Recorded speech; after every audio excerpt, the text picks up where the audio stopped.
Good morning, students. Welcome to Learners Academy. Okay, students. So the next topic in the chapter 3D of your 11th class NCERT syllabus is distance between 2 points, or famously known as distance formula. Okay, we must have heard this notation, है ना, in our class 10th also distance formula, right? और class 10th में हमने distance formula सीखा था उसके questions भी किए थे कोऑर्डिनेट ज्योमेट्री चैप्टर में. The difference is we will study distance formula in 3D. Previously, we studied distance formula in 2D. Now we will study it in 3D. ठीक है ना? So coming to the difference between 2D and 3D. तो distance formula हमने जो 2D में सीखा था, है ना, वो ऐसा कुछ कहता था, अगर आपको याद आ रहा है तो P Q equal to x2 minus x1 का whole square plus y2 minus y1 का होल स्क्वायर का सम का रूट. याद है कुछ? 2D में हमने ऐसे किया था. तो 3D, अच्छा, एक्चुअली किया क्या हमने? एक्स कोऑर्डिनेट्स के डिफरेंस का स्क्वायर, वाई कोऑर्डिनेट के डिफरेंस का स्क्वायर का सम का रूट, राइट? यही किया हमने, यही किया ना? ठीक है ना? अच्छा, डिफरेंस कह रहा हूं तो you can take x2 minus x1 और you can also take x1 minus x2. We will have to take the difference. But वो एक जनरल नोटेशन बना हुआ है कि पी के कोऑर्डिनेट्स क्या हो जाते थे यहाँ पे? पी के कोऑर्डिनेट्स क्या हो जाते थे? x1 y1, 2D की बात कर रहा हूँ, राइट? एंड क्यू के कोऑर्डिनेट्स क्या हो जाते थे? Tell me. x2 y2. तो हमने एक सिस्टम बना रखा है, हमने एक सिस्टम बना रखा है, या यूं का एनसीईआरटी ने एक सिस्टम दिया हुआ था कि आप हमेशा टर्मिनल पॉइंट में से इनिशियल पॉइंट को माइनस करोगे. Although the difference can also be found out from x1 minus x2, और उसका होल स्क्वायर करेंगे तो इन केस अगर वो नेगेटिव आ रहा है तो होल स्क्वायर करते पॉजिटिव आ जाएगा. बट एक सिस्टम बना हुआ है तो वो फॉलो करना जरूरी होता है. तो उन्होंने क्या कहा भैया? टर्मिनल, टर्मिनल मतलब जहां खत्म हो रहा है, इनिशियल मतलब जहां से स्टार्ट हो रहा है. तो पी क्यू, वैसे तो देखो लाइन सेगमेंट फर्क नहीं पड़ता, लाइन सेगमेंट पी क्यू और लाइन सेगमेंट क्यू पी एक ही बात होती है. जब अपन वेक्टर्स पढ़ेंगे ना, वेक्टर क्या होता है? उसकी एक डायरेक्टेड लाइन, उसकी एक डायरेक्शन फिक्स होती है, या तो यहां से यहाँ या वहां से यहाँ. लाइन सेगमेंट की कोई डायरेक्शन फिक्स नहीं है, दोनों साइड है वो तो, है ना? तो लाइन सेगमेंट में तो हम पी क्यू भी कह सकते हैं, क्यू भी कह सकते हैं. वेक्टर में आप वेक्टर पी क्यू कहोगे तो अलग वेक्टर है, और वेक्टर क्यू पी कहोगे तो अलग वेक्टर है, दो अलग अलग वेक्टर्स है. तो वहां पे initial point and terminal point ऐसे टर्म्स ज्यादा मायने रखते हैं बजाय कि यहाँ पे.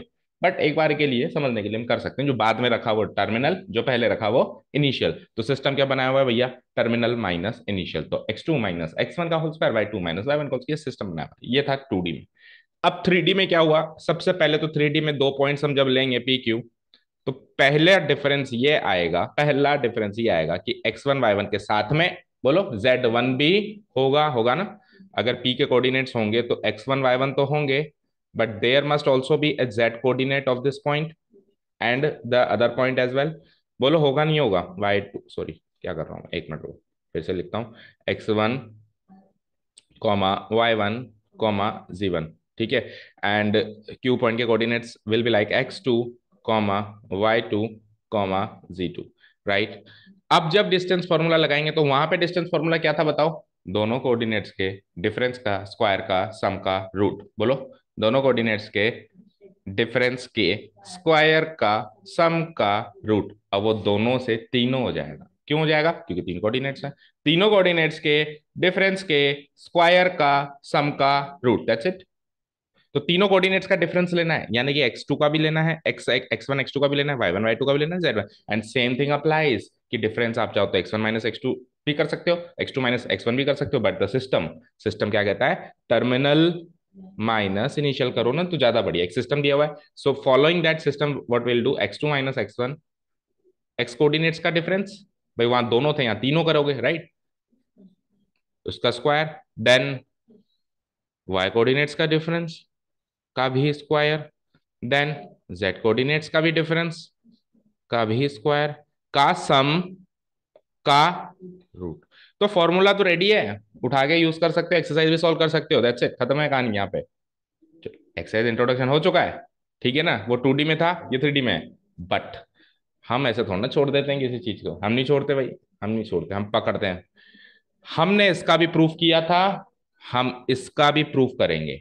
चाहे से प्रूफ आपके एग्जामिनेशन पॉइंट ऑफ व्यू से इंपॉर्टेंट हो या ना हो, but we strive for the learning process of the student, not for the, हम कभी भी एग्जाम के लिए नहीं पढ़ाते हैं ना.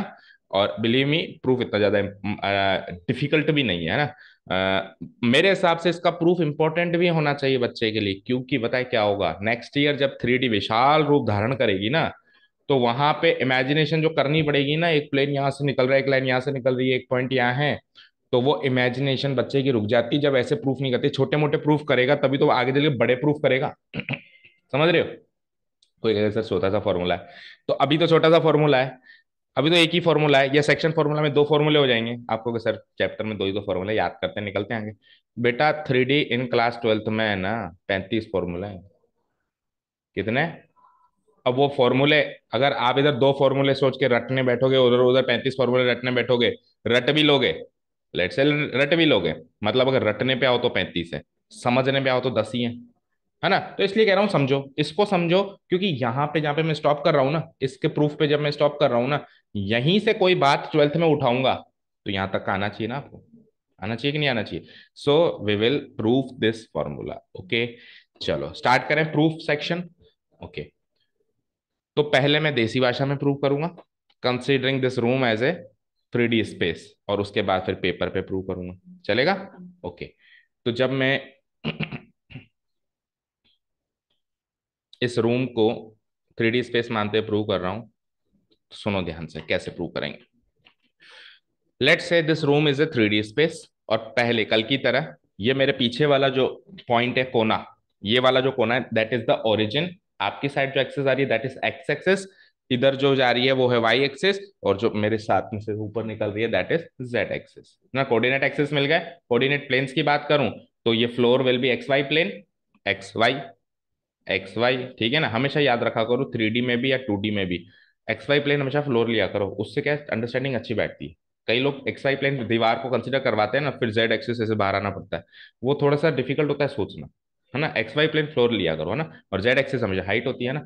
और ये तो ये हो जाएगा एक्स वाई प्लेन, ये वाली दीवार क्या हो जाएगी एक्स जेड प्लेन, और ये वाली दीवार क्या हो जाएगी वाई जेड प्लेन। यहाँ तक कोऑर्डिनेट, तीन कोऑर्डिनेट प्लेन्स पता चले आपको, उसके बाद तीन एक्सिस भी, कोऑर्डिनेट एक्सिस भी आपको पता चल गई, ओरिजिन भी पता चल गया। अब मुझे इस स्पेस में दो पॉइंट के बीच का डिफरेंस लेना है, समझ गए? तो मैं वो दो पॉइंट ले रहा हूं, जान करके ऐसे ले रहा हूं ताकि वो डिफिकल्ट लगे। सपोज करो, मेरी बात सुनो, अगर वो दो पॉइंट लेट से इस दीवार पे होते, एक यहाँ होता और एक आप जिस पोजीशन पे वहां होता, तो और इसका और उसका बीच का डिफरेंस निकालना तो मुश्किल होता है क्या? भाई आपको, आपने ये एक्स एक्सिस लिए, तो ये अगर इसका एक्स कोऑर्डिनेट 3 है और आपके उधर जो पॉइंट है उसका एक्स कोऑर्डिनेट अगर 10 है, तो 10 - 3 7 यूनिट इसका डिफरेंस डिस्टेंस आ जाता है ना। तो सीधा डिस्टेंस निकालना तो बहुत आसान होता है, मतलब जो पॉइंट बिल्कुल ऐसे कनेक्टेड रहते हैं ना, पैरेलल टू एक्स एक्सिस होते हैं, पैरेलल टू वाई एक्सिस होते हैं, पैरेलल टू जेड एक्सिस होते हैं, उन दो पॉइंट्स का डिस्टेंस निकालना आसान होता है। जस्ट आपको बस कोऑर्डिनेट्स का डिफरेंस लेना है, x2 - x1, यही डिस्टेंस है इसका। लेकिन मुश्किल पता है कब होता है? जब पॉइंट्स डायगोनली होते हैं, जब पॉइंट्स डायगोनली होते हैं, समझ गए? अभी उसको पेपर में भी करेंगे, थोड़ा समझेंगे। तो लेट से मैं दो पॉइंट ले रहा हूँ, ध्यान से सुनिएगा। एक पॉइंट तो ले रहा हूँ यही ओरिजिन, है ना।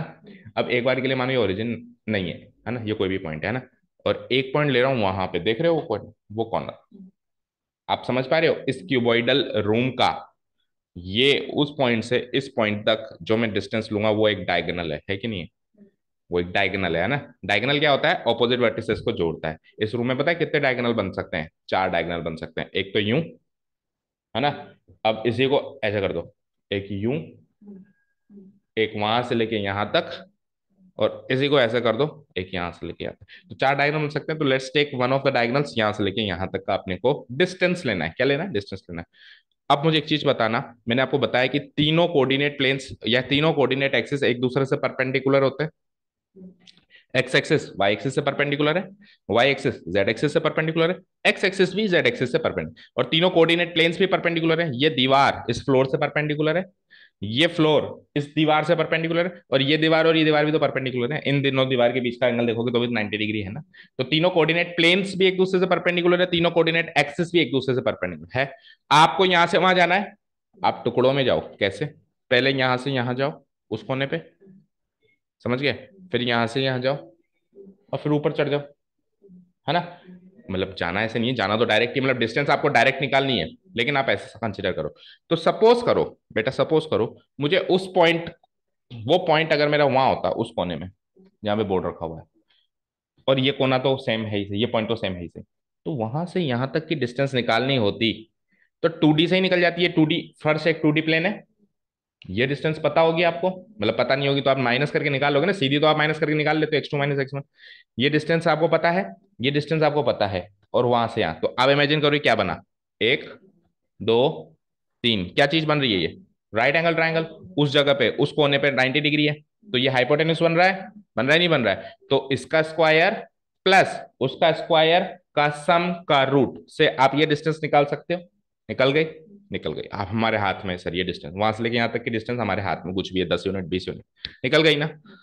अब सुनना, अब ये लाइन इमेजिन करो, ये लाइन और वो लाइन, और जो फाइनल आपको डिस्टेंस चाहिए था, क्या वो राइट एंगल ट्राइंगल नहीं बन रहा? क्या इमेजिन करो, ऐसे गई, ऐसे गई, और ऐसे आई, वो भी तो राइट एंगल ट्राइंगल बन रहा है। कैसे बन रहा है? क्योंकि ये फ्लोर इन दोनों दीवारों से परपेंडिकुलर है, तो इस फ्लोर पर बनी हुई हर एक लाइन इससे परपेंडिकुलर होगी।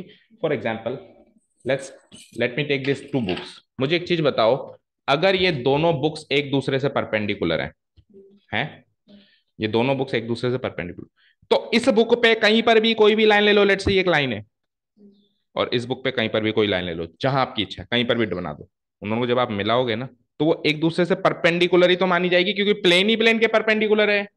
जब प्लेन ही प्लेन के परपेंडिकुलर है, तो इस प्लेन पे लाया होने वाली हर एक लाइन इस प्लेन पे लाया होने वाली हर एक लाइन से परपेंडिकुलर मानी जाएगी। जब उन दोनों को मिलाया जाए तो मानी जाएगी। तो ये फ्लोर और ये दीवारें सब परपेंडिकुलर हैं।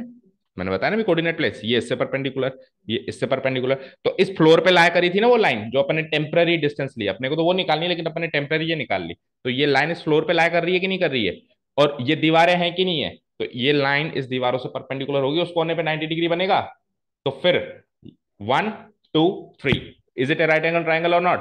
It is a right angle triangle. तो इसका स्क्वायर प्लस इसका स्क्वायर का सम का रूट निकाल लो, तो फाइनल ये डिस्टेंस मिल जाएगी। दैट मीन्स हम 3D के अंदर डिस्टेंस फॉर्मूला प्रूव करने के लिए 2 बार राइट एंगल ट्राइंगल लेंगे। एक बार राइट एंगल ट्राइंगल लेंगे, हम 3D को भूल जाएंगे, हम 2D मान के एक बार तो ले लेंगे, this plus this equal to this, मतलब पाइथागोरस थ्योरम में सेट करते हैं जैसे अपन, है ना, इसका स्क्वायर इसका स्क्वायर इसका स्क्वायर, है ना। अभी अपन 3D में गए नहीं है। अब 2D में हमको ये डायगोनल डिस्टेंस मिल गई, है ना। 2D का एक तरीके से डायगोनल है ये। मान लो ये 2D फ्लोर है, तो इसका डायगोनल यही तो होगा। अब अपन ऊपर जाएंगे, तो ये, है ना, जो पहले हाइपोटेन्यूस थी, अब जो ट्राइंगल बनेगा वो उसकी एक साइड बनेगी, अब हाइपोटेन्यूस नहीं बनेगी। ये तो एक साइड है, ये दूसरी साइड है, और अब जो फाइनल चाहिए वो वापस हाइपोटेन्यूस बनेगा। ठीक है, तो 2 स्टेप्स में हम ये काम कर सकते हैं, प्रूव करेंगे ना तो वही फॉर्मूला निकल के आएगा। समझ आया? तो ये तो था 3D एक्टिविटी इस रूम के हिसाब से इसका विजुअलाइजेशन, विजुअल प्रूफ। अब अपन इसको पेपर में प्रूफ करने की कोशिश करते हैं। पेपर में डायरेक्ट करवाता तो प्रॉब्लम ही आती, क्योंकि ऑब्वियसली पेपर में हमने बताया ना 3D को 2D में ड्रॉ नहीं कर सकते, तो हो सकता है मैं ढंग से ड्रॉ कर पाऊं, हो सकता है नहीं कर पाऊं, हो सकता है कुछ कंफ्यूजन रह जाए, इसलिए पहले मैंने एक्टिविटी करके बताई। ठीक है, डन। चलो, so let's try to let's try to prove this on the paper also, है ना। तो उसके लिए मैं क्या करता हूँ, उसके लिए मैं सबसे पहले तो फिगर बनाता हूँ, है ना। और फिगर बनाते हैं जैसे आपकी बुक में ही है ना, ये परफेक्ट फिगर है ना, इसको समझने के लिए, है ना। तो ऐसा ही कुछ फिगर बनाते हैं, मतलब एक क्यूबॉइड बनाना है अपने को, right. Okay, let's try cuboid. हमारे पास 3D ऑब्जेक्ट्स हैं कि नहीं है?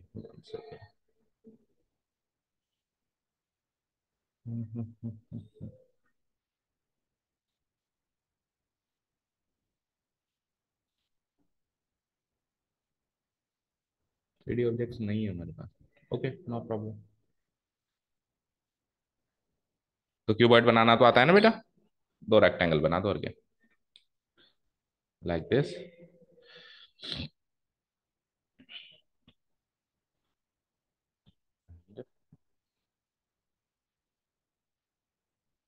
Like this.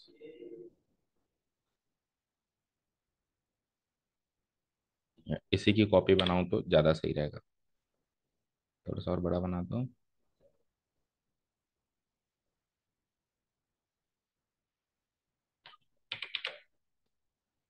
और इसी को प्लेस कर।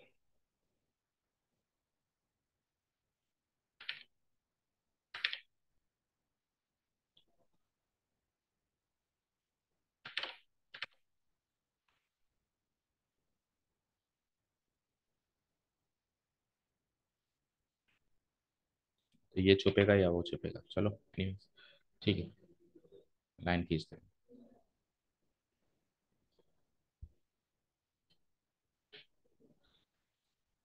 ठीक है, एक क्यूबॉइड बनाओ, एंड देन उस क्यूबॉइड को फिर 3D स्पेस में रखो। तो ऐसे ही बनाते हैं अपन 2D में 3D जुगाड़ करके, जैसे भी हम बना रहे हैं।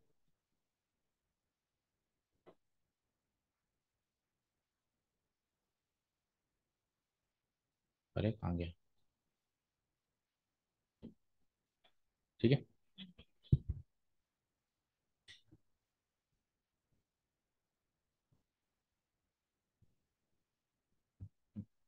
ठीक है, फाइन, ओके। अच्छा, कल अपन ने जो नोट्स लिखे थे उसमें बाद में एक चीज पकड़ में आई, है ना, अपन ने एक एक्सरसाइज में भी सोल्व किया था, तो उसको करेक्ट कर दो, है ना। वो चीज ये थी कि अपन ने जो लिखा था ना कि तीन एक्सिस जो होती हैं, X axis, Y axis and Z axis, जो है एक स्पेस को एक स्पेस को 8 पार्ट्स में डिवाइड करती है ना। तो वो तो ठीक है, अपन वैसे कैजुअली कह सकते हैं कि तीन एक्सेस जो है 8 पार्ट्स में डिवाइड करती हैं, जिनको अपन 8 ऑक्टेंट्स कहते हैं। बट प्रैक्टिकली देखा जाए ना, तो तीन एक्सेस नहीं करती है, तीन कोऑर्डिनेट प्लेन्स करते हैं। फॉर एग्जांपल, इस रूम को 8 ब्लॉक्स में डिवाइड करना है, जैसे अपन कल करे थे, 1 2 3 4 5 6 7 8, ये 8 कमरे बनाने हैं। तो केवल एक पाइप लगा देने से काम नहीं चलेगा ना। जैसे मान लो अपने एक पाइप लगा दिया यूं, एक पाइप लगा दिया यूं, और एक ये एक्सेस बना दी मैंने, लाइन सेगमेंट खींच दी, तो उसे 8 कमरे कहाँ दिखाई दे रहे हैं? आपको तीन दीवारें खड़ी करनी पड़ेगी, एक दीवार बीचों बीच यूं, एक दीवार बीचों बीच यूं, और एक फ्लैट यूं, फ्लोर के पैरेलल यूं, तब जाके वो 8 कमरे दिखाई देंगे। तो प्रैक्टिकली स्पीकिंग, तो X axis, Y axis, Z axis ना बोल के हम ऐसे बोले तो ज्यादा बढ़िया रहेगा, एक्स वाई प्लेन, है ना। क्या बोले? एक्स एक्सिस की जगह 3 कोऑर्डिनेट एक्सिस की जगह 3 कोऑर्डिनेट प्लेन्स, है ना, namely X Y plane, Y Z plane and X Z plane, है ना। ये करेक्ट, मोर करेक्ट नोटेशन है ना। ठीक है, कोई भी 8 ऑक्टेंट्स कैसे बनते हैं, तो आप ऐसे नहीं कहोगे 3 एक्सेस से बनते हैं, क्योंकि 3 पाइप फंसा देने से 8 कमरे नहीं बनेंगे। फिर पता है क्या करना पड़ेगा? अगर आपने 3 पाइप फंसा दिए ना, तो तीनों पाइप में फिर पर्दे लगाने पड़ेंगे। लेट से मैंने एक पाइप फंसा दिया, तो अब पार्टीशन करने के लिए उस पाइप में एक पर्दा लगाना पड़ेगा, तो एक्चुअली तो प्लेन ही बन रहा है ना, फिर दीवार ही खड़ी कर दो। समझ गए? और कैजुअली को ऐसे पूछ ले, हाँ 3 एक्सेस बनती है, तो हाँ ठीक है, 8 ऑक्टेंट्स बन जाते हैं, कैजुअली कह सकते हैं, लेकिन एग्जाम में आंसर जब दो तो प्लेन्स की बात करें। ठीक है ना। तो फिर हर एक पार्ट को क्या कहेंगे? ऑक्टेंट। इसको करेक्ट कर लोगे आप? ठीक है। और भी एक पॉइंट याद आया था बाद में, अभी मिस आउट कर रहे हैं, चलो आएगा जब ध्यान देंगे उसको। एनीवेज, चलो आप हमारे उस टॉपिक पे वापस आते हैं। सॉरी फॉर द डिस्टरबेंस, आ जाइए। देखिए, अब मैं इसको क्या कर देता हूँ, थोड़ा सा इसकी गहराई थोड़ी ज्यादा बना दे, ये चलो छोड़ो, कोई बात नहीं। X axis, Y axis and Z axis पे इसको प्लॉट कर दो बेटा। अच्छा, मैंने कल क्या कहा था, एक बार समझने के लिए अपन ने, है ना, X axis, Y axis, Z axis पूरा बनाया, लेकिन अब समझ गए ना, तो अपन केवल पॉजिटिव साइड बनाएंगे। X axis, Y axis, Z axis की तीनों की क्या बनाएंगे? केवल, और ये वाई एक्सिस की बन गई, और ये बन गई हमारी जेड एक्सिस की पॉजिटिव साइड, और ये बन गई हमारी एक्स एक्सिस की पॉजिटिव साइड। अच्छा, कोई कहे कि सर आपने फर्स्ट क्वाड्रेंट, या अब क्वाड्रेंट तो है नहीं, ऑक्टेंट है, मतलब फर्स्ट ऑक्टेंट में क्यों बनाया? तो फर्स्ट ऑक्टेंट में इसलिए बनाया क्योंकि समझ में अच्छे से आता है ना। ठीक है, समझ गए? ठीक है। So these are the three axes. One second.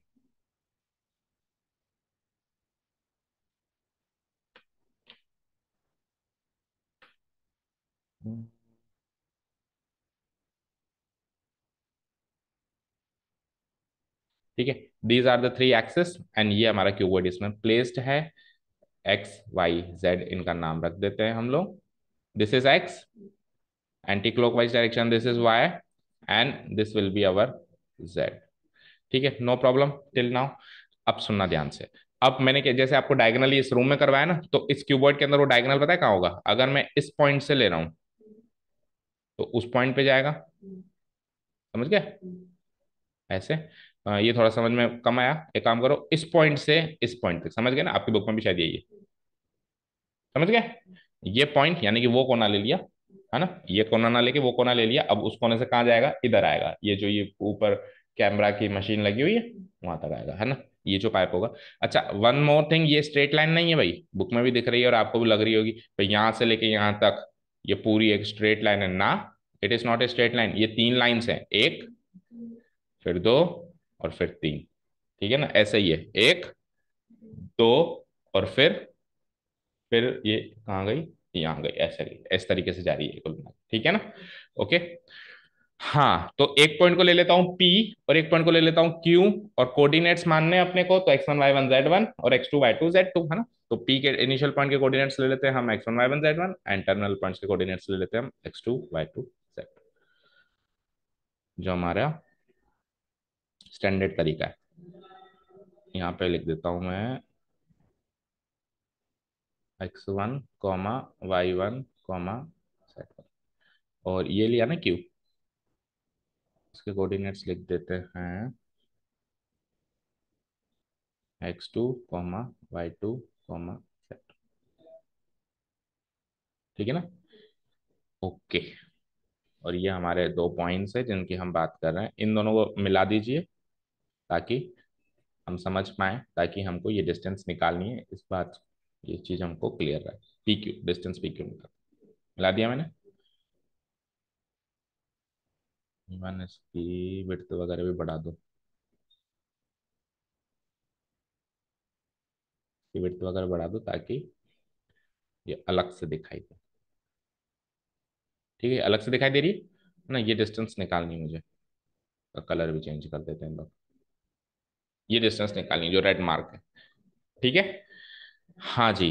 अब कैसे निकालें, तो जो अपन इस रूम में किया वही करेंगे बेटा। क्या करेंगे, देखो, मैं पहले इस पी से, पहले तो फ्लोर पे ही चलूंगा, है ना, मैं फ्लोर पे ही चलूंगा। तो मुझे यहां से लेके यहां तक आना है, तो मैं पहले वहां से फ्लोर पे इधर आऊंगा। तो मैं क्या करूंगा, देखना ध्यान से, ये डिस्टेंस और ये डिस्टेंस देखना ध्यान से, कंसीडर करते हुए इसको हाइपोटेन्यूस लेके ये डिस्टेंस निकालूंगा, यहां से लेकर यहां तक की, समझ गए क्या। यहां से लेकर यहां तक की डिस्टेंस कैसे निकलेगी, इसका स्क्वायर, इसका स्क्वायर का सम का रूट निकलेगी। क्यों निकलेगी सर ऐसे, क्योंकि ये वाली एक्सिस और ये वाली एक्सिस एक दूसरे से परपेंडिकुलर है, समझ आ रहा है। देखो फ्लोर में कंसीडर करो उसको, है ना, ये फ्लोर है, consider this be a floor. देखो ये वाली चीज मैं हाईलाइट करने की कोशिश करता हूँ, ये ये और ये, क्या ये एक फ्लोर की तरह दिखाई दे रहा है आपको, ये जमीन है ना। तो जमीन है, तो ये वाली जो लाइन है पी से लेके यहाँ तक वाली, वो तो ले लो ये वाली लाइन, और यहाँ से ये वाली लाइन जो आपकी तरफ एक्सेस आ रही है, तो क्या ये और ये एक दूसरे से परपेंडिकुलर नहीं है क्या, है ना। यहाँ पे फ्लोर पे मैं बनाऊं तो ऐसे परपेंडिकुलर बना सकता हूँ उसको। तो परपेंडिकुलर है तो यहाँ से यहाँ आना है अगर मुझे, तो इसका स्क्वायर और इसका स्क्वायर जोड़ के और रूट कर दूंगा तो इसका स्क्वायर आ जाएगा। यहाँ तक समझ आया, चलो तो पहले यहाँ तक का काम करते हैं। तो दैट मीन्स मैंने क्या कहा, पहले तो इसको ले लो आप परपेंडिकुलर,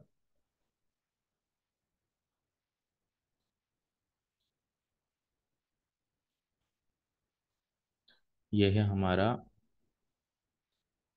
परपेंडिकुलर। ठीक है, इनको पॉइंट्स मार्क करना पड़ेगा फिर मुझे, है ना। तो लेट्स टेक द पॉइंट, वो फाइनल पॉइंट तो पी क्यू है ही सही, तो बीच बीच के ले लो, जैसे पी क्यू हो चुका है, तो लेट्स टेक जो रिमेनिंग पॉइंट्स है उसको अपन ए बी सी डी से मार्क कर दें, है ना। तो रिमेनिंग पॉइंट देखो, एक यहाँ आना पड़ेगा आपको ए, एक बार आपको यहाँ आना पड़ेगा ए, ठीक है, फिर आपको यहाँ भी आना पड़ेगा बी, ये दो पॉइंट्स की और जरूरत पड़ेगी ना, ए बी। ठीक है। अच्छा, अब देखो पी और ए के बीच की दूरी क्या होगी, है ना, सुनो, और ए और बी के बीच की दूरी क्या होगी, ये हम सोचेंगे लेकिन थोड़ी देर के बाद। अभी तो अपन इस डिस्टेंस को डिस्टेंस पी ए से मार्क कर देंगे, और इस डिस्टेंस को डिस्टेंस ए बी से मार्क कर देंगे, इस डिस्टेंस को डिस्टेंस पी बी से मार्क कर देंगे हाल फिलहाल के लिए। ठीक है। अच्छा, अब एक और चीज, जो ये हाइपोटेन्यूस बनेगा ऐसे, है ना, इसका फ्लोर का, ये हाइपोटेन्यूस और ये एक दूसरे से परपेंडिकुलर होंगे, अभी समझाया मैंने आपको, क्योंकि फ्लोर इस दीवार से परपेंडिकुलर है, तो फ्लोर में कोई भी लाइन खींचूंगा वो इस दीवार से परपेंडिकुलर, तो ये दोनों एक दूसरे से परपेंडिकुलर होंगे, तो जो फाइनल डिस्टेंस आपको चाहिए वो अगेन हाइपोटेन्यूस बन जाएगी इस ट्राइंगल की, क्यू बी पी की बन जाएगी, समझ गए। तो आपको फिर फ्लोर पे ये परपेंडिकुलर भी मार्क करनी है, जो आपने बनाई है टेम्पररी बनाओ, ठीक है, डन। इसको क्या कलर दें, इसको भी एक बार आप रेड कलर दो, लेकिन इसको हाईलाइट मत करो, मतलब डार्क, वेट मत बढ़ाओ उसका, है ना।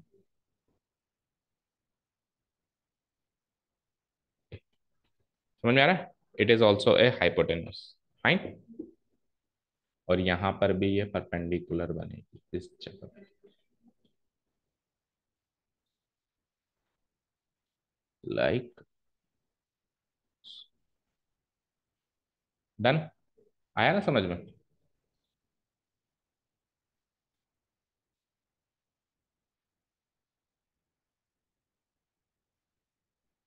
आया?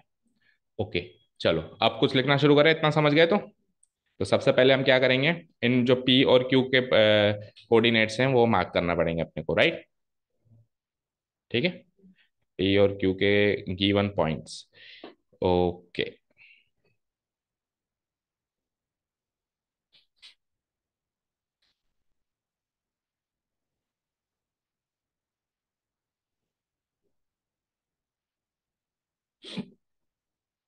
ओके चलो लिखो। थोड़ी लिखने की कार्रवाई पूरी कर देते हैं हम, है ना, एक बार। Hair,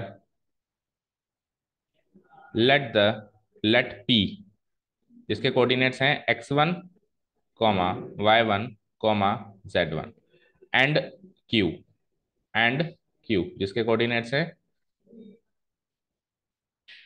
x2 comma y2 comma z2, be the 2 points in a 3D space, be the 2 points in a 3D space, in a 3D space। Start हमने यहां से किया, है ना, 3D space। Okay, and we are required to find the distance P Q, and we are required, हमको करना क्या है, डिस्टेंस पी क्यू निकालना। We are required to find the distance P Q. ठीक है, ओके। अब डिस्टेंस पी क्यू निकालने के लिए सबसे पहले अपन देखो, ये पी ए बी, और इसको भी ले लो एक बार सी, है ना, इस वाले चौथे पॉइंट को भी ले लो आप सी, this one C.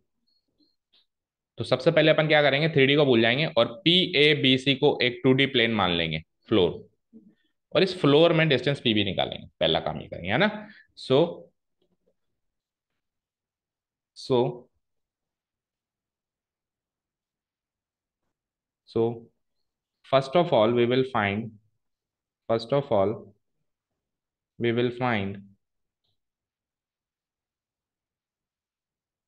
We will find the we will find the diagonal distance, वो डायगोनल डिस्टेंस है, we will find the diagonal distance.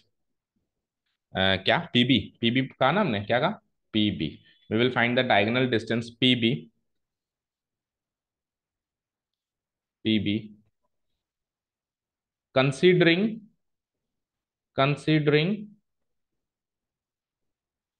P A B C as a 2D plane, as a 2D plane। और 2D plane पे तो भैया हमसे कोई भी distance पूछ लो हम यूं ही निकाल देते हैं। निकालते हैं, हमने ये काम करना है ना पहले, तो हम ये निकालते हैं। तो इन ट्राइंगल, ट्राइंगल बताओ कौन सा बनेगा, पी ए बी एक राइट एंगल ट्राइंगल बनेगा। क्यों? क्योंकि पी ए बी सी क्या है, एक रेक्टेंगुलर, एक रेक्टेंगल है, एक तरीके से पी ए बी सी एक रेक्टेंगल है ना। So so since since P A B C, the plane P A B C, since the plane P A B C is a rectangle, is a rectangle, so so triangle p a b, है ना, triangle P A B बना ना, P A B, triangle P A B is a right angle triangle, is a right triangle in which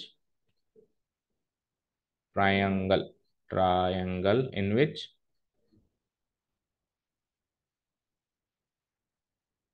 in which distance P B है ना, in which sorry in which angle P A B is a 90 degree, angle in which, हाँ ठीक है, angle P A B is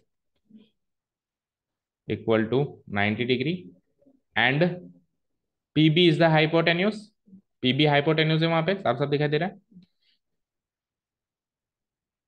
P B is the hypotenuse.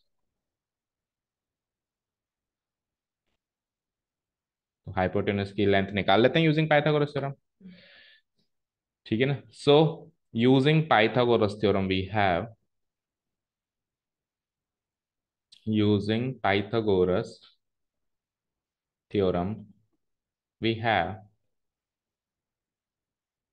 we have P B square, बोलो क्या लिखूंगा, P B square equal to, अभी root मत लगाओ, अभी केवल सिंपली लिख दो इसको, पीबी स्क्वायर, क्योंकि बाद में वापस फिर स्क्वायरिंग बोथ साइड्स करना पड़ेगा ना, तो P B square equal to P A square plus A B square, P A square plus A B square, yes, P A square plus A B square, इतना लिख के छोड़ दो, मतलब इसको इक्वेशन वन मार्क करके छोड़, P A square plus A B, ठीक है। इसको आप ब्रैकेट में पैक कर दो चाहे से, और इक्वेशन वन मार्क करके छोड़ दो,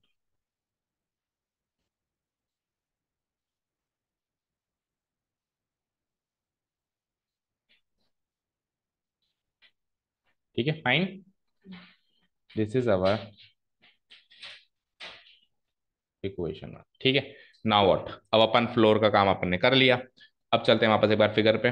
तो अब moving to the three D space, है ना, moving to the three D space, हम प्लेन कौन सा ले रहे हैं, तो देखो इससे बनने वाला प्लेन क्या बनेगा, इससे बनने वाला एक इमेजिनरी प्लेन बनेगा डायगोनल, मतलब इन दीवारों के बीच में भी मैंने बताया ना बहुत सारे प्लेन होते हैं, ये हमको 6 दीवारें तो दिख रही हैं, 1 2 3 4 5 6, लेकिन इसके बीच में आप इमेजिन करना है एक दीवार ऐसी है ना, जिसकी दीवार में 4 साइड होती है, एक साइड तो ये, एक साइड ये, है ना, और दो साइड्स होंगी इनकी, जो अभी अपन ने पीबी बनाई, एक ऐसे पीबी और इसकी सीध में एक ऊपर भी एक मान लो कोई दीवार, तो ऐसे देखो 1 2 3 4, ये भी एक प्लेन है कि नहीं, एक दीवार है कि नहीं, है ना, तो ये एक इमेजिनरी दीवार है, देखना ध्यान से कौन कौन कैसी बनेगी, इस फिगर के अंदर बात करूं तो पी बी क्यू, है ना, P B Q, P B Q, और फिर क्यू से इधर ये, अब लग रहा होगा कि एक दीवार नहीं है, बट यस इट इज ए दीवार, समझ आया, ऐसे बीच में फंसी हुई दीवार है ये का ना। तो अब इसलिए फिर हमको इसको भी पॉइंट मार्क करना पड़ेगा, पी बी सी, इसको सी मार्क कर दिया, तो इसको डी मार्क कर दो, इस पॉइंट को डी मार्क कर दो। तो अब P B Q D is also a plane, again मतलब थ्री डी को सॉल्व करने के लिए 2 बार 2D में सॉल्व किया, तो again P B Q D is also a plane, जिसके अंदर P B Q is a right angle triangle, तो अगेन वो का वही प्रोसेस रिपीट करेंगे, ठीक है। तो पहले उसको डी मार्क करो,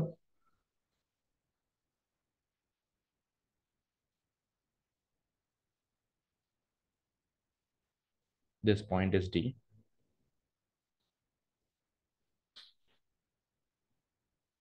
ठीक है।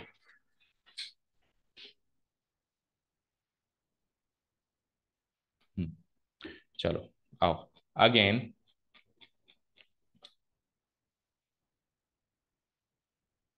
Again moving to the three D space, again अब आप थ्री डी स्पेस की तरफ मूव कर रहे हैं, तो यानी कि अपन ऊंचाई ले रहे हैं, हाइट ले रहे हैं ना, again moving to the three D space,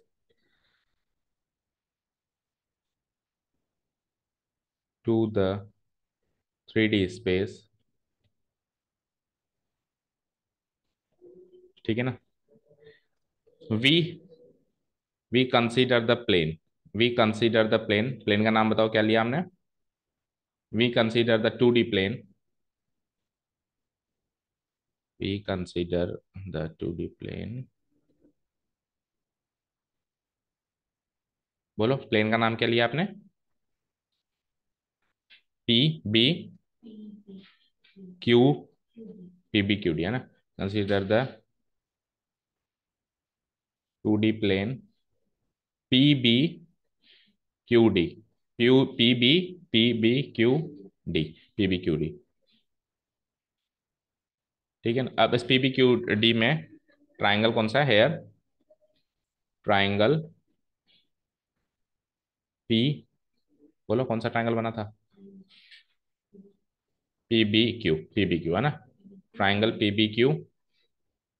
भाई इस प्लेन का ये डायगोनल है, एक रेक्टेंगल का जो डायगोनल होता है, राइट एंगल ट्रायंगल में हाइपोटेनस होता है, तो अगर ये नीचे वाला एक रेक्टेंगल था तो ये इसका डायगोनल हो गया, रेक्टेंगल का डायगोनल है तो फिर ये ट्रायंगल का हाइपोटेनस है।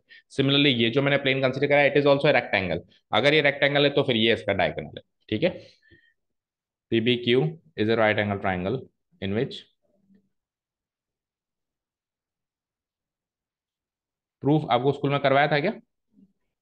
इन विच एक तो angle P B Q is right equal to 90 degree, angle P B Q equal to 90 degree, and hypotenuse क्या बन जाएगी फाइनली, वो जो हमको चाहिए पी क्यू, वो हमारी hypotenuse, and P Q is the hypotenuse.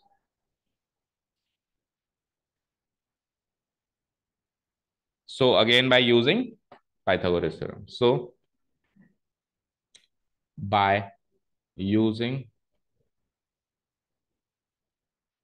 Pythagoras theorem, using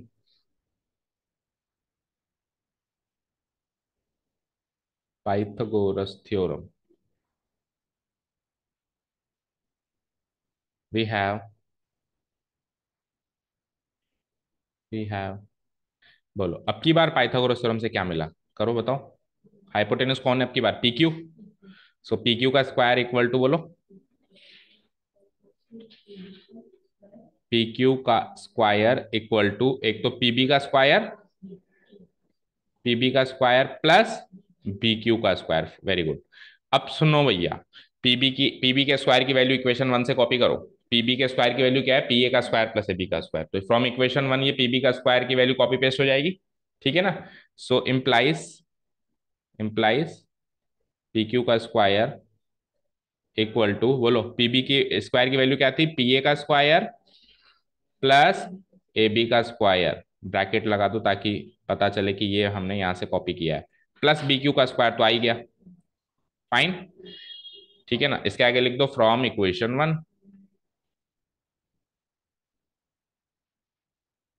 from equation, यहां तक कोई डाउट नहीं है? तो अब पी क्यू की वैल्यू निकाल लो, इधर से स्क्वायर हटाओ, वहां पे रूट लगाओ, implies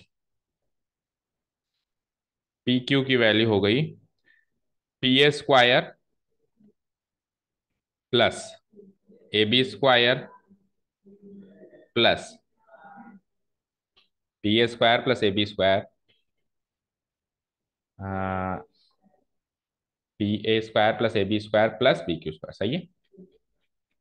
plus B Q square, और उधर से स्क्वायर हटा दिया है तो यहाँ क्या लगा दूंगा मैं?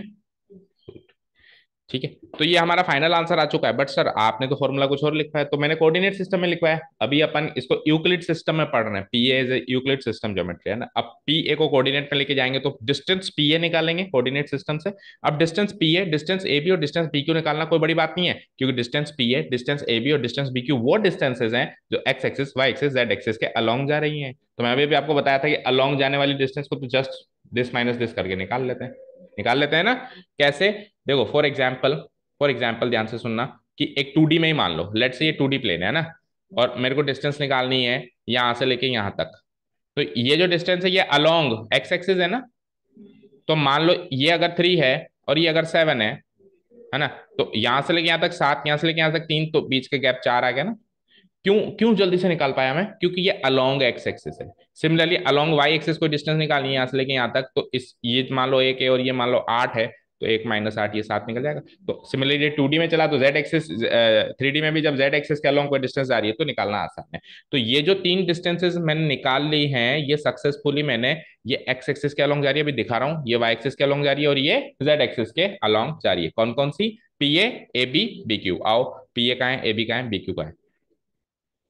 अब अपन कोऑर्डिनेट्स मार्क करेंगे बेटा, सुनना ध्यान से। अब कोऑर्डिनेट्स मार्क करते हैं। पी ए, ये ओरिजिन था हमारा ऑब्वियसली, ये हमारा ओ ओरिजिन था ना। अब आप ओरिजिन से बेटा इधर की साइड आ रहे हो तो आप पॉजिटिव एक्स आ रहे हो, और अगर इन केस अंदर जा रहे हो तो नेगेटिव एक्स जा रहे हो। तो आप ध्यान से देखना, आप पी ए जो जा रहे हो वो अलोंग एक्स एक्सिस नहीं जा रहे, देखो जा रहे हैं ना अलोंग अलोंग एक्स एक्सिस ऐसे जा रहे हैं। तो पी ए निकालने के लिए अगर मुझे ए पॉइंट के कोऑर्डिनेट्स पता है तो इसका एक्स कोऑर्डिनेट और इसके एक्स कोऑर्डिनेट का डिफरेंस ही तो पी ए है, केवल एक्स कोऑर्डिनेट का डिफरेंस, क्योंकि वाई कोऑर्डिनेट जेड कोऑर्डिनेट तो जीरो जीरो है वहां पे, क्योंकि ये तो एक्स एक्सिस के अलोंग ही तो जा रही है, या जीरो जीरो नहीं है, जो भी है वो सेम रहेंगे। मान लो अगर वाई कोऑर्डिनेट यहाँ पे जो भी है, एक पॉइंट का भी वाई कोऑर्डिनेट वही रहेगा, सेम रहेगा, है ना। चेंजेस तो केवल एक्स कोऑर्डिनेट होंगे यहाँ और यहाँ के। तो ए पॉइंट के कोऑर्डिनेट्स मार्क करो, ए पॉइंट के कोऑर्डिनेट्स हो जाएंगे, एक्स कोऑर्डिनेट चेंज होगा, एक्स कोऑर्डिनेट चेंज होगा तो क्या होगा बताओ, एक्स टू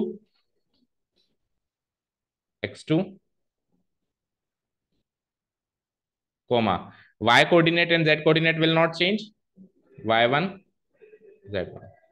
बस ये कोऑर्डिनेट मार्क करने आने चाहिए आपको।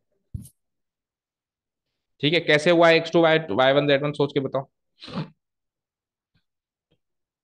देखो p वहां है, q यहाँ है, राइट। p के कोऑर्डिनेट्स क्या है, x1 y1 z1।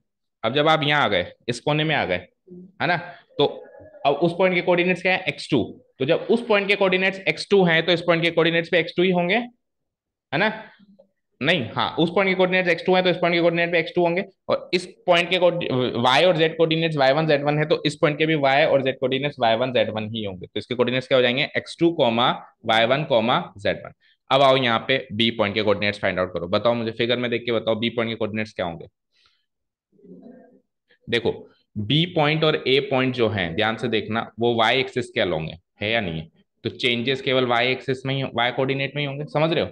अलोंग किसके जा रहा है, देखो वो किसके अलोंग जा रहा था, एक्स एक्सिस के अलोंग जा रहा था, तो चेंजेस किस में हुए, एक्स कोऑर्डिनेट में। वाई कोऑर्डिनेट चेंज नहीं हुआ, जेड कोऑर्डिनेट चेंज हुआ, है ना। सिमिलरली अगर ये वाई एक्सिस के अलोंग जा रहा है, देखो एक 2D प्लेन में, ये 2D प्लेन है, मैंने कहा बेटा इसके और इसके कोऑर्डिनेट्स, तो लेट से इसके कोऑर्डिनेट्स अगर मैं x1 और y1 मानता हूं, तो अगर मैं x एक्सिस के अलोंग जा रहा हूं, अगर मैं x एक्सिस के अलोंग जा रहा हूं, तो इसका भी केवल x कोऑर्डिनेट ही तो बदलेगा, y कोऑर्डिनेट तो y1 ही रहेगा, क्योंकि हाइट तो सेम है ना, y1 y1।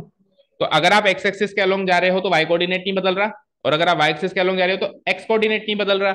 यहाँ पे आप x एक्सिस के अलोंग जा रहे हो तो x कोऑर्डिनेट बदल रहा है, ना तो y कोऑर्डिनेट बदल रहा है, ना z कोऑर्डिनेट बदल रहा है। और अब आप जब ओ ए से लेके बी गए तो आप y एक्सिस के अलोंग जा रहे हो, तो केवल और केवल y कोऑर्डिनेट बदलेगा, ना ये बदलेगा ना ये बदलेगा। तो क्या हो जाएंगे इसके कोऑर्डिनेट्स, x2, देन y1, हाँ y2, sorry y2, y coordinate तो चेंज होगा ना, y2 एंड, इसको हटा दो, y2 एंड z1। डन, कोई डाउट नहीं है। ठीक,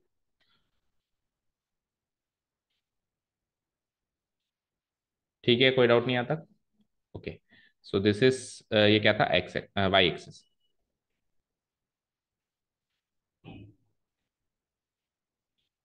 ठीक है, अब मुझे बताओ,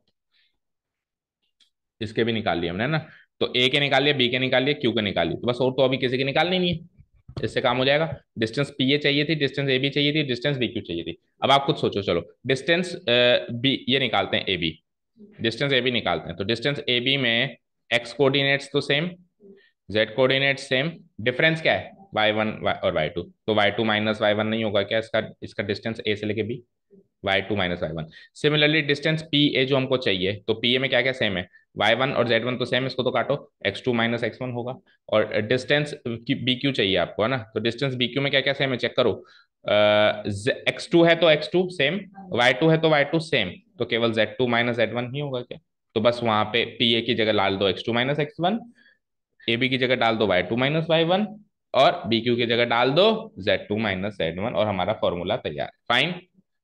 ठीक है, तो अब इसके लिए पहले यहां तक लिख लिया ना आपने, यहां तक लिख लिया, तो इसको इसको लेट से ब्रैकेट में पैक करके इक्वेशन 2 मार्क करके छोड़ दो। अब बाकी के कोऑर्डिनेट्स भी तो निकालें, वो कोऑर्डिनेट्स हमारे पास कहाँ से आया ना भाई। अभी तक मैंने कोऑर्डिनेट्स की बात इसलिए नहीं की, ज्यादा कंफ्यूजन हो जाता, अभी तक केवल एज ए यूक्लिड ज्योमेट्री में डिस्टेंस की बात करी है ना, कि ऐसे ये डिस्टेंस निकलेगा यूजिंग पाइथागोरस थ्योरम, लेकिन एक्चुअली तो हमको कोऑर्डिनेट में निकालना है ना। तो अब कोऑर्डिनेट्स की इसलिए बात कर रहे हैं। इसको इक्वेशन 2 मार्क करके हाल फिलहाल छोड़ देते हैं ना।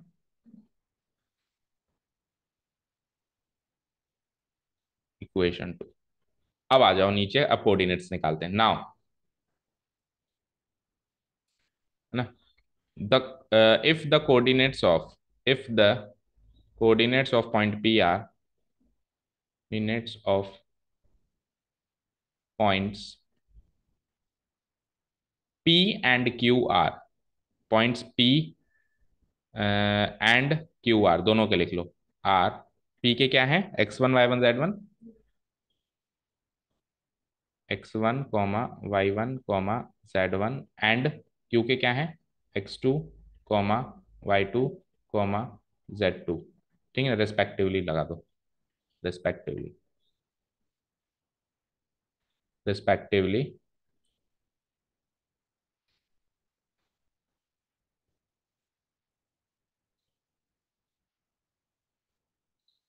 ये तो हमने माना ही है, अजम्पशन लिया है तो स्टार्टिंग में है ना, z2। So so the coordinates of point, पहले किसका निकाला अपन ने, पी से ए का निकाला ना। The coordinates of point A R, the coordinates of point, ऐसे लिखो सिंस, एक मिनट रुको। सो द कोऑर्डिनेट्स, इसके बाद लिखो, ये लिख लिया ना आपने, उसके बाद लिखो एंड, एंड पी ए जो है, पी से लेके ए जो आया मैं वो अलोंग एक्स एक्सिस आया, P A is along x axis and P A, distance P A, distance P A is along x axis, is along the x axis। तो केवल x कोऑर्डिनेट ही चेंज होगा, है ना। So the coordinates of point A R, so the coordinates of the point A R, point A will B, होंगे, क्या होंगे, बताओ क्या होंगे। तो x कोऑर्डिनेट चेंज कर दो, x2 कॉमा, बाकी y coordinate and z coordinate will not change, y1 z, ये हो जाएंगे इसके कोऑर्डिनेट्स।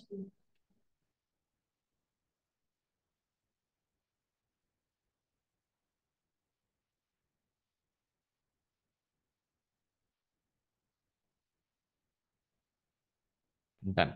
अब similarly A B distance Y axis के अलोंग है ना, and distance A B is along Y axis, तीनों निकालने अपने को ना। एंड डिस्टेंस, अच्छा कोऑर्डिनेट्स ऑफ पॉइंट ए ये हो जाएंगे, तो फिर distance P A, coordinates of point A ये हो जाएंगे, साथ के साथ ये भी निकाल लो ना। एंड डिस्टेंस पी ए क्या हो जाएगा, and distance P A will be equal to, and distance P A will be equal to x2 minus x1, है ना। x2, x2 will be equal to x2 minus x1, minus X छोड़ दिया। अच्छा कोई कहेगा सर कैसे हुआ, अभी भी नहीं समझ आया, तो एक काम करो आप, है ना, आप डिस्टेंस फॉर्मूला 2D में तो लगाना जानते हो, है ना। अभी आप फ्लोर पे ही हो, तो लेट से इसका जेड कोऑर्डिनेट, इसका जेड कोऑर्डिनेट कुछ नहीं लेते हैं, है ना। अब ये पॉइंट और ये पॉइंट का आप 2D में तो डिस्टेंस फॉर्मूला लगाना जानते थे, क्या होता था, वाई कोऑर्डिनेट का डिफरेंस और एक्स कोऑर्डिनेट का डिफरेंस के सम का स्क्वायर का रूट। तो Y one minus Y one तो जीरो है, कट गया, क्या हुआ, x2 माइनस x1 ही बचा, है ना, इसका ही स्क्वायर करोगे, है ना, और सम तो जीरो कर रहे हो वैसे भी, y1 माइनस y2, y1 तो जीरो हो गया तो लिखो ही मत, और इसी का क्या कर रहे हो आप, रूट करोगे, तो रूट से स्क्वायर कटोगे तो डिस्टेंस वही आएगा ना, x2 minus x1। Distance formula 2D वाला लगा के भी आप x2 माइनस x1 ये पता लगा सकते हो, ठीक है ना। डिस्टेंस p हो गया x2 माइनस। सिमिलरली अब ए डिस्टेंस ए बी की बात करते हैं, जो कि y एक्सिस के अलॉन्ग है। Similarly distance A B is along the y axis,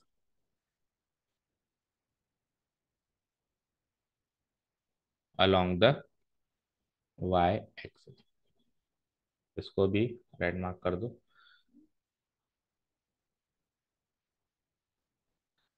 is along the y axis. So the coordinates of b, so the coordinates of point p, point b, sorry, so the coordinates of point b,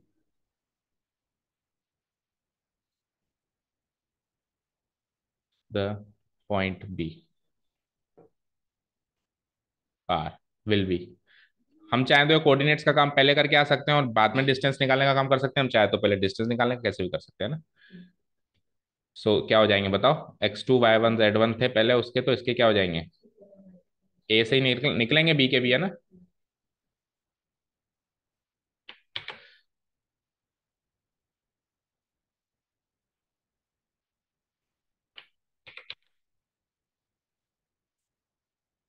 same ऐसे ही निकलेंगे, कुछ changes क्या होंगे बताओ।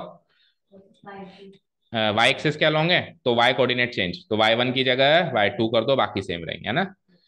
तो y2 comma z1, ठीक है। और डिस्टेंस पी ए की जगह मैं क्या निकालने वाला हूँ, डिस्टेंस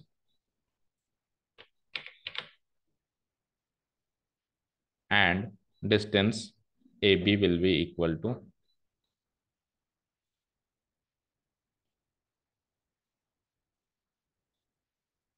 बोलो, डिस्टेंस ए भी निकालूंगा, तो उन दोनों में ये दोनों कोऑर्डिनेट तो सेम है, केवल डिफरेंस किसका है, वाई कोऑर्डिनेट का, तो ये विल बी y2 - y1 हो जाएगा, ठीक है ना। y2 - y1, और एक फाइनल डिस्टेंस और चाहिए आपको, और उसके बाद तो वैल्यू पुटअप करनी है, -y1, ठीक है। और आ जाओ, ए बी के बाद अब अपन बी तक आ चुके हैं, अब बी से लेके क्यू चाहिए ना, और बी के कोऑर्डिनेट्स भी है हमारे पास, और क्यू के तो शुरू में ही अज्यूम किए थे है ना। And and the coordinates of, sorry, distance B Q, ये सिमिलरली लगाओ ना, similarly distance B Q is along the Z axis, distance B Q is along the Z axis, ठीक है ना। और पॉइंट बी क्यू के कोऑर्डिनेट्स तो हमारे पास ऑलरेडी है, तो दोबारा निकालने की जरूरत है नहीं, हम सीधी डिस्टेंस पी क्यू निकालते हैं ना। So distance B Q equal to, Z axis के अलोंग है, तो केवल और केवल जेड कोऑर्डिनेट का डिफरेंस रहेगा, ठीक है। जेड एक्सिस के अलोंग है तो वाई कोऑर्डिनेट जेड, तो क्यू का जेड कोऑर्डिनेट है Z2, और बी का भी अभी निकाला है, चेक करो ये रहा Z1 है ना। तो क्यू का ऑलरेडी हमने शुरू में माना हुआ है, तो Z2 - Z1, क्यों नहीं कर रहा एक्स और वाई, क्योंकि अलोंग जेड एक्सिस है, तो एक्स और वाई से कोई मतलब ही नहीं है। So it will be like Z2 - Z1, done. अब हमारे पास तीनों डिस्टेंस है, distance P A, distance A B, distance B Q, उसको इक्वेशन नंबर 2 में पुटअप करते हैं, हमारे पास फाइनल आंसर है। Now putting the values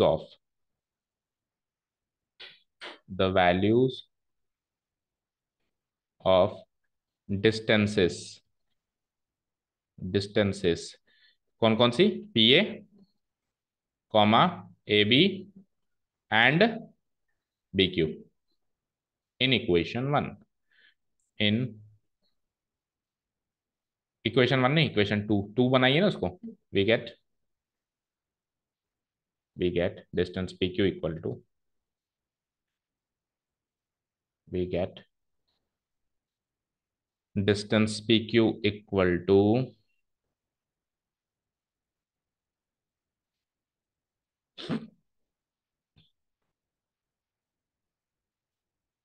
P Q equal to x2 - x1 का होल स्क्वायर, x2 - x1 का whole square, plus y2 - y1 का होल स्क्वायर, और लास्ट में क्या था, z2 माइनस, यहाँ पे स्पेस नहीं, नीचे लिख देते,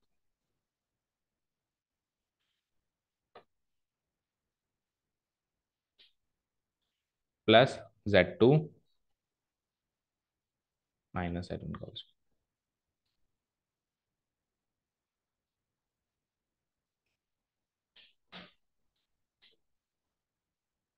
होल स्क्वायर का सम तो कर ही दिया है इसका, डन।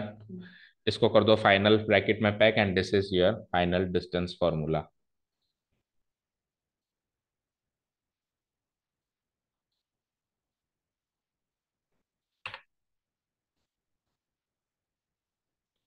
ओके।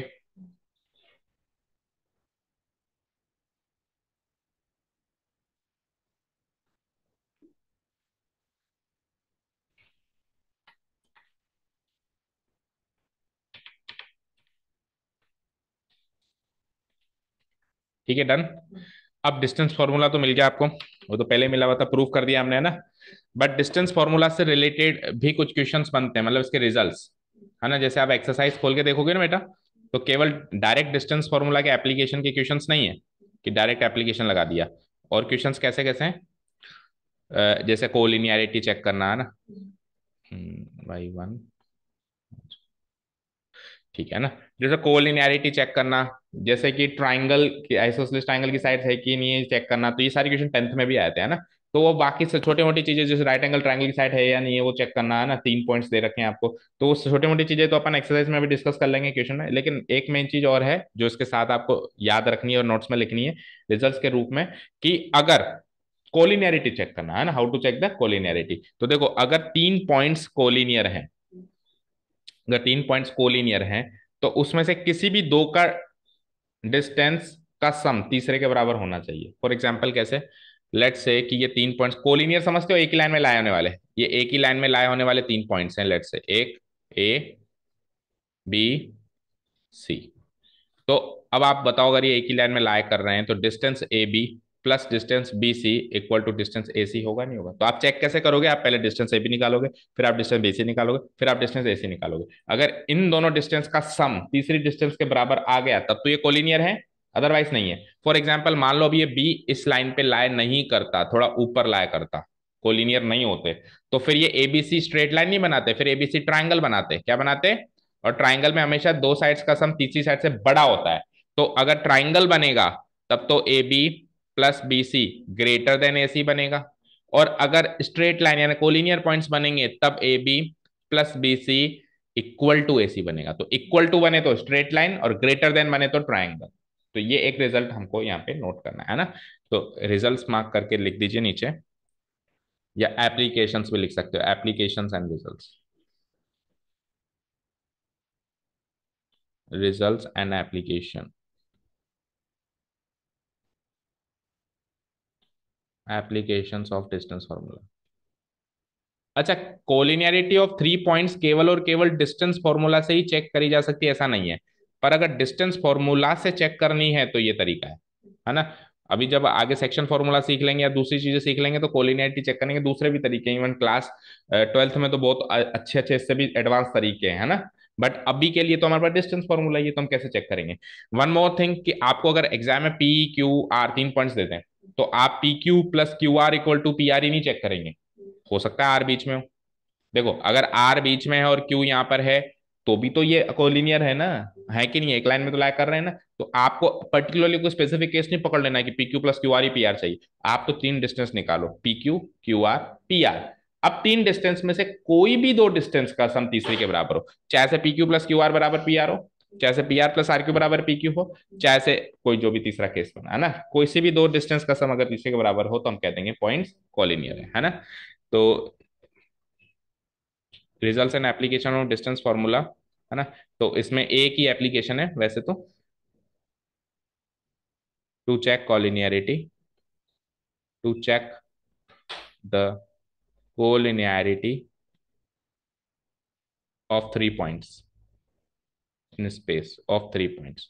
अच्छा, आपको अगर 2 पॉइंट देते हैं और पूछ लें कोलिनियर हैं क्या, तो क्या जवाब दोगे, बोलो। 3 की जगह आपको 2 ही पॉइंट्स मिले कोलिनियरिटी चेक करने के लिए, तो क्या जवाब दोगे, कोलिनियर है या नहीं है।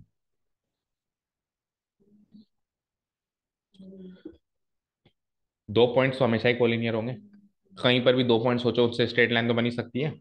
3 पॉइंट से बन भी सकती है, नहीं भी बन सकती, क्योंकि 3 पॉइंट से या तो ट्राइंगल बनेगा या फिर स्ट्रेट लाइन बनेगी। तो 3 पॉइंट्स की तो चेक करी जाती है, 2 पॉइंट्स की तो 100% कोलिनियर है ना। आप प्लेन पर ही चाहे से 2 पॉइंट मान लो, जैसे ये प्लेन है, कहीं पर भी बनाओ तो स्ट्रेट लाइन तो बनेगी बनेगी ना। ठीक है ना। तो कभी भी 2 पॉइंट्स की नहीं चेक करी जाती। अगर ऐसा कोई सिली सा क्वेश्चन आ जाए, तो उसमें आपको ज्यादा दिमाग नहीं लगाना, आप लिखोगे 2 पॉइंट्स आर ऑलवेज कोलिनियर, कहीं पर भी, चाहे से प्लेन में बने चाहे से स्पेस में बने। ठीक है, to check the collinearity of 3 points. तो हम लिखेंगे यहाँ पे 3 points in space, 3 points A, comma B and C in space, 3 points A, B, C, A, B and C in a 3D space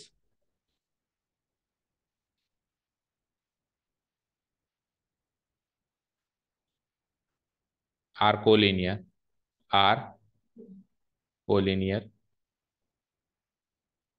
if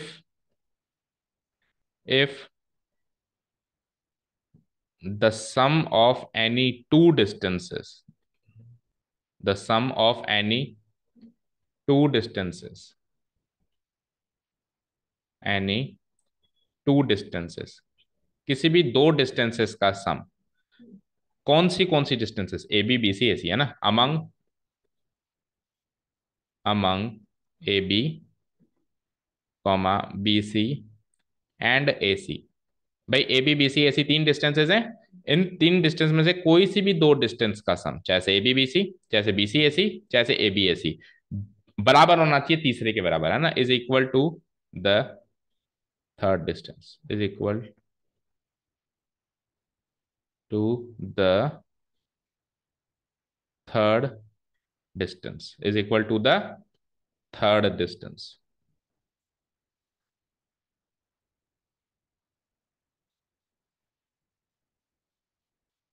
that is इस बात को हम कैसे लिख सकते हैं मैथमेटिकली, दैट इज या तो होना चाहिए A B plus B C equal to A C, fine, और या फिर होना चाहिए, चलो ए बी बी सी ना लेके आप क्या ले सकते हो, ए बी बी सी लिया ना अभी, अब बी सी ए सी ले लो, B C plus A C equal to third distance A B होना चाहिए, और एक केस और कौन सा बचा, A B plus A C equal to B C होना चाहिए। इन तीनों में से कुछ भी अगर होता है एनी वन, तो आप कह दोगे कि ये कॉलिनियर है, और कुछ भी नहीं होता है, तीनों में से एक भी चीज नहीं होती है, तो फिर आप कह दोगे they are not collinear. A B plus A C equals to B सी।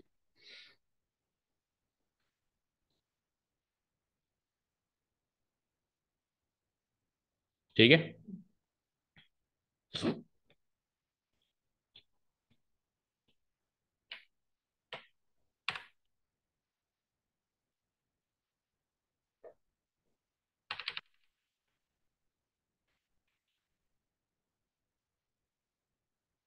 तो ये हो, या फिर ये हो, या फिर ये हो, कोलिनियरिटी का ही हो गया। और इन केस मान लो अगर बराबर नहीं हो, बड़ा हो, छोटा तो हो ही नहीं सकता, छोटा तो कभी हो ही नहीं सकता, छोटा तो फिर अनरियल क्वांटिटीज हो गई, आप अंदर नेगेटिव में चले गए, है ना। अगर मान लो कि बड़ा हो जाए, है ना, तो फिर आप क्या कहोगे, दे फॉर्म ए ट्राइंगल, है ना। तो लिखो इसके नीचे in case, in case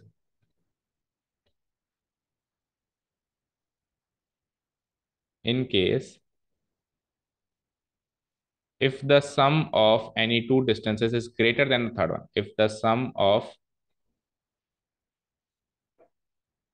if the sum of any two distances, ये तो अंडरस्टूड सी बात है, वैसे भी हम नाइन्थ से पढ़ते आ रहे हैं, एक ट्राइंगल में दो साइड्स का सम हमेशा तीसरी साइड से बड़ा होता है ना। If the sum of any two distances is greater than the third distance, is greater than the third distance, then then points A, B, and C will form a triangle. Points A, comma B, and C will form a triangle. ये इसका result आ गया, will form a triangle.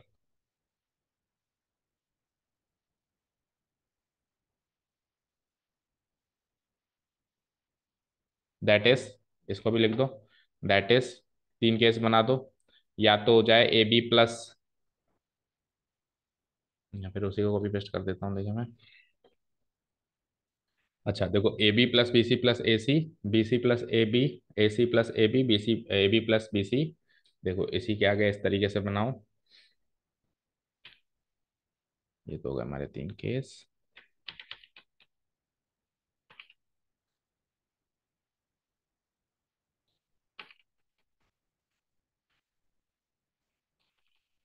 ठीक है, इधर लिख लो, points A B C are collinear,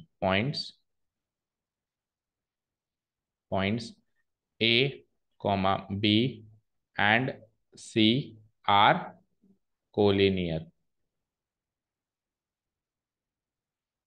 ठीक है, इधर से भी, इधर से भी भाई ये बात हो गई तो भी ये बात कही जा सकती है ना।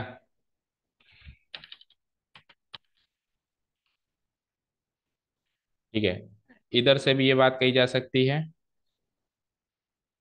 और इधर से भी ये बात कही जा सकती है। तीनों में से कोई भी एक चीज हो जाए तो ये बात कही जा सकती है। समझ गए? और इसी को कॉपी पेस्ट करो। अगर ग्रेटर देन हो जाए तो फिर क्या बात कही जा सकती है? They will form a triangle.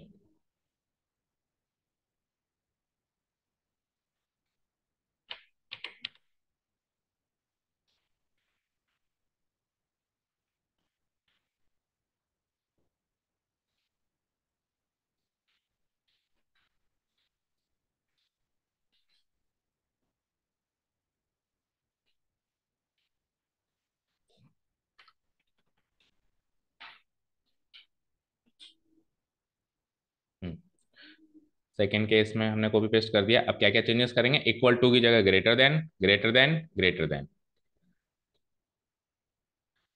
Greater than, greater than, greater than. अगर ग्रेटर देन है तो फिर क्या कहूंगा? Points A B C are collinear नहीं कहूंगा, क्या कहूंगा? Form a triangle. ये चेंजेस हो गए, फॉर्म ए ट्राइंगल।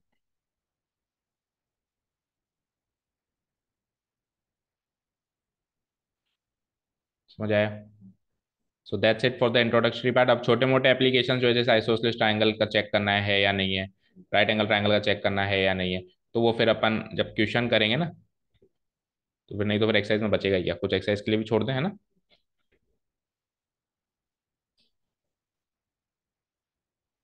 मैं और एक बार बुक में देख लेता हूँ, अगर कुछ इंपॉर्टेंट नोट है तो नोट कर लेते हैं, नहीं तो हमको बाद में भी याद आता है तो अपन कर ही देते हैं, है ना। Okay, distance between two points prove हमने कर दिया है। हालांकि देखो उन्होंने तो कोई नोट्स में भी नहीं लिखा है, इन्होंने तो डायरेक्ट क्वेश्चंस में ही सॉल्व किया है वो कोलिनियरिटी वगैरह, है ना। बट फिर भी हमने ये इंपॉर्टेंट नोट था कोलिनियरिटी वाला जो हमने लिख दिया। तो दैट्स इट, फिर एक्सरसाइज 12.2 है। So that is it for the introductory part. बेटा इतना कर लिया तो काफी कुछ कर लिया आपने, है ना। नहीं तो ये तो 5 मिनट में ही करवाते हैं, बाकी जगह तो हमने तो फिर भी इतना किया है। तो अब क्या करें? अब एक्सरसाइज कर लें। Okay, so for the exercise we will pause the video, मतलब we will stop this video here only because this is the derivation part and we will start the exercise in the next video. ठीक है ना? So the students who want to watch the solutions of exercise number 12.2, है ना, leave this meeting and join the other meeting, join in the next video for the exercise. In this video we have covered the derivation part, and in the next video we are going to cover the questions. So that is it for this video only, है ना. Thank you so much for listening to us. Have a nice day, keep learning, and bye.